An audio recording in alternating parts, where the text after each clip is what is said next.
Hello and welcome to Organic Price Books. This is another guest review from Taylor of Taylor Talks Comics. That's me.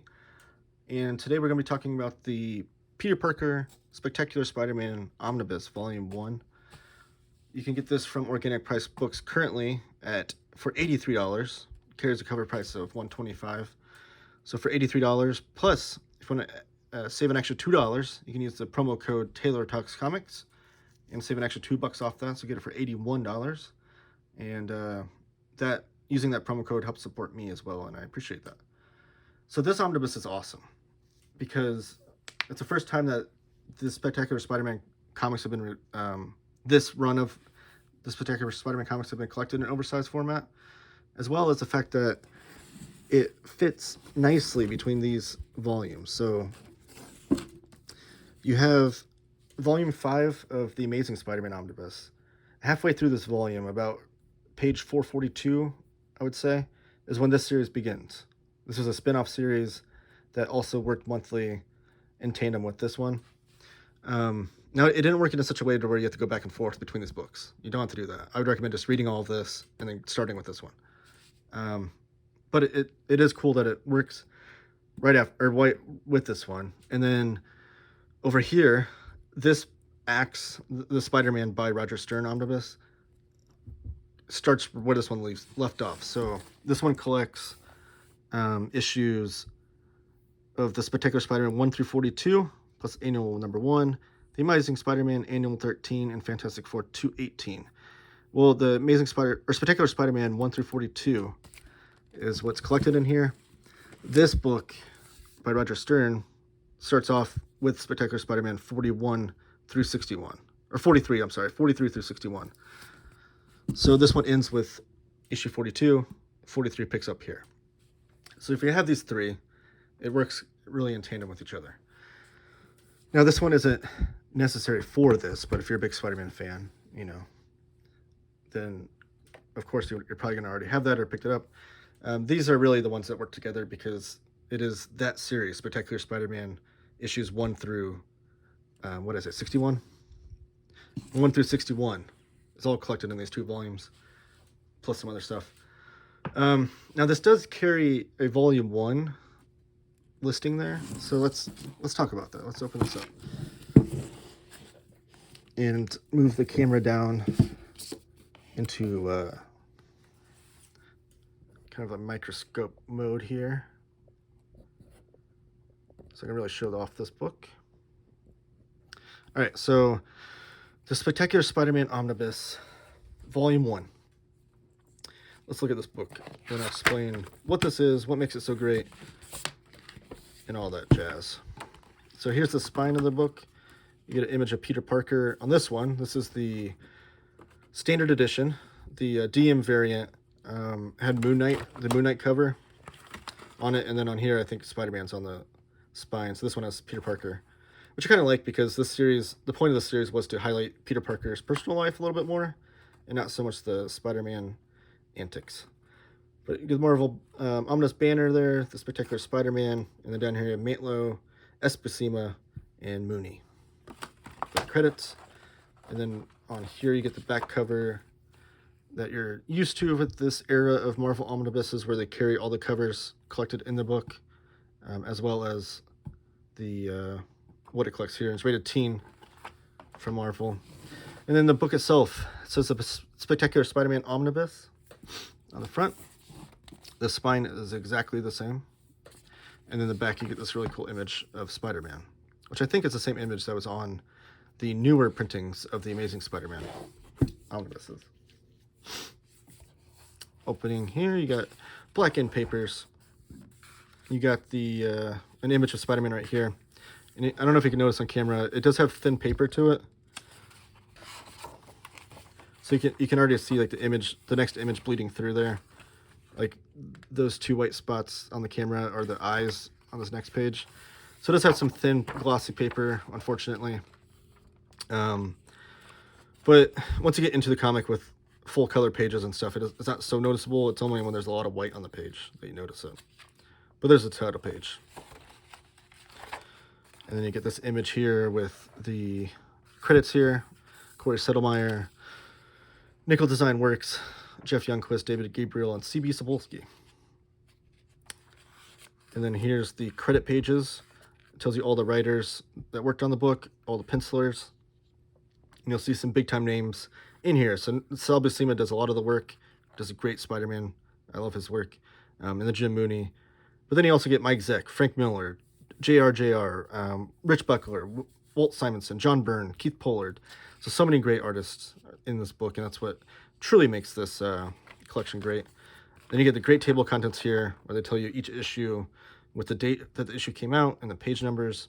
And that's when you can line up Amazing Spider-Man Volume 5 there, because this first issue came out in December of '76.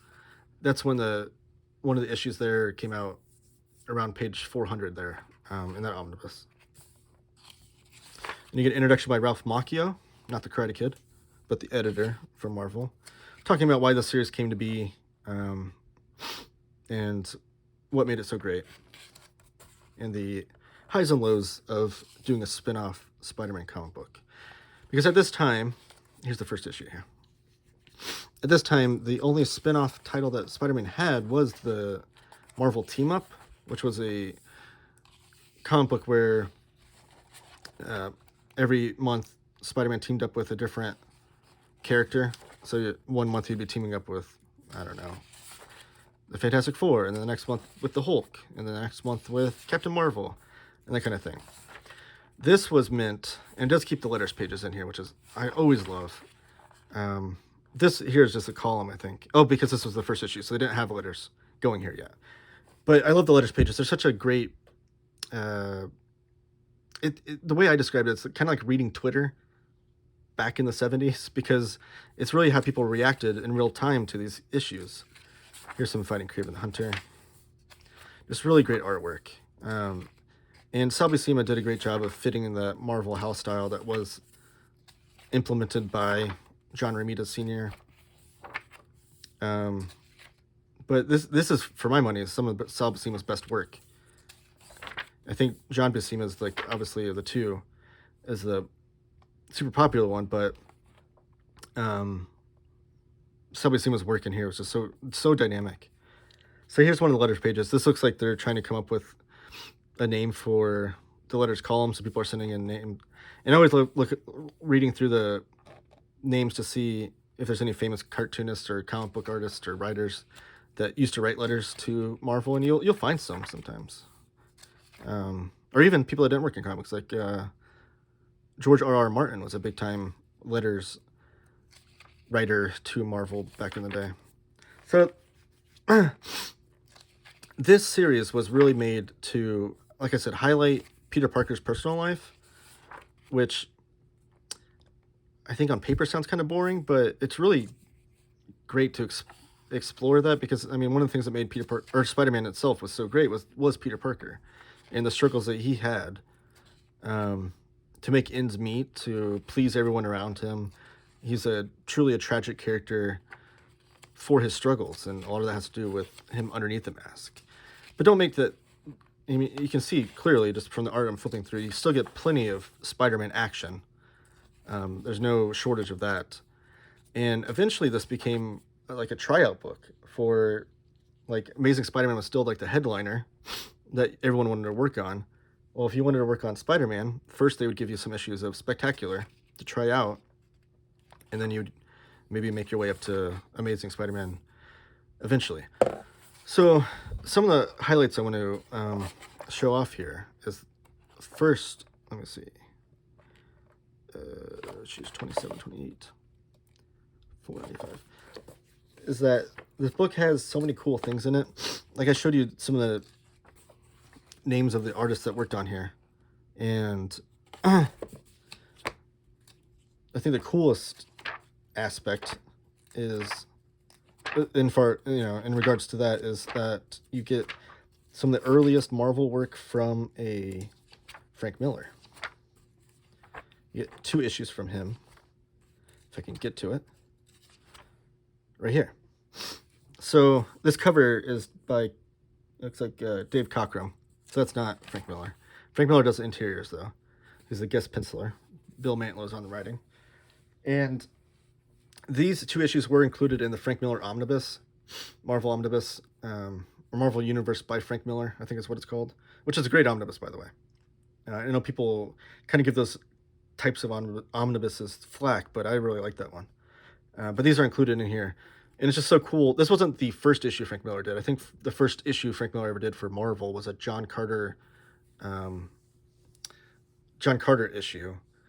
But this is the first issue that he did of superheroes. And coincidentally, look who it stars, but Daredevil. So this is the first time you see Frank Miller draw Daredevil and Spider-Man. And the artwork doesn't have that distinguishing quality that you notice from a Frank Miller. It really kind of has that Neil Adams aspect to it, which I think there's a great intro into the Frank Miller Omnibus where he talks about Neil Adams, and that like every week Frank Miller would go to Neil Adams' office and show him drawings that he did throughout the weekend. Neil Adams would just tear him to pieces, and the next week he'd bring him back and Neil Adams would tear him to pieces until eventually the critiques became less and less, and then Frank Miller earned his respect, I guess, from Neil Adams. So this is another Frank Miller issue with Frank Springer. They're both listed as artists, so I don't know if Frank Springer was the inker, if they both did in tandem or what have you. The cover is by Keith Pollard. But yeah, so he has this kind of Neil Adams aspect to his art, but you can still see some really interesting things he's working on. Yeah, as a young artist. I mean, this is so early in his career.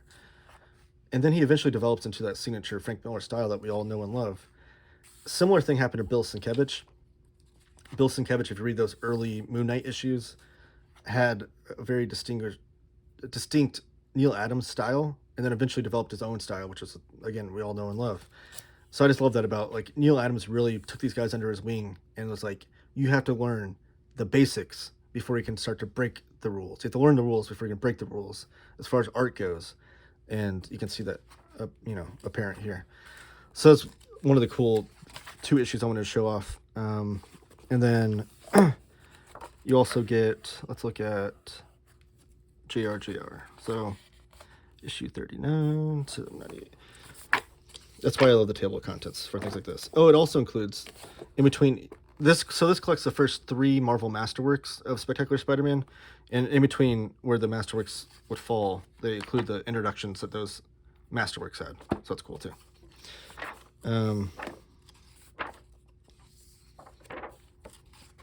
Look at that great splash page there. Okay. Woo. Going a little faster. Okay, so this is JRJR working on Spider-Man. I'm not sure when this falls in as far as John Romita Jr.'s work on Spider-Man. This might be one of his early issues. Obviously, he's done Spider-Man. He's done Spider-Man in so many different eras. He worked on him in the 80s, the 90s. I think every decade John Romita Jr. has done Spider-Man. Even to present day, he's still working on the character.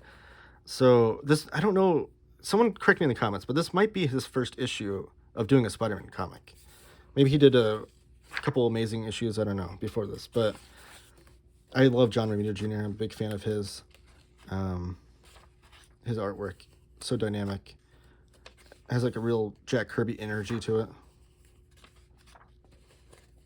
And the way he poses his figures and whatnot.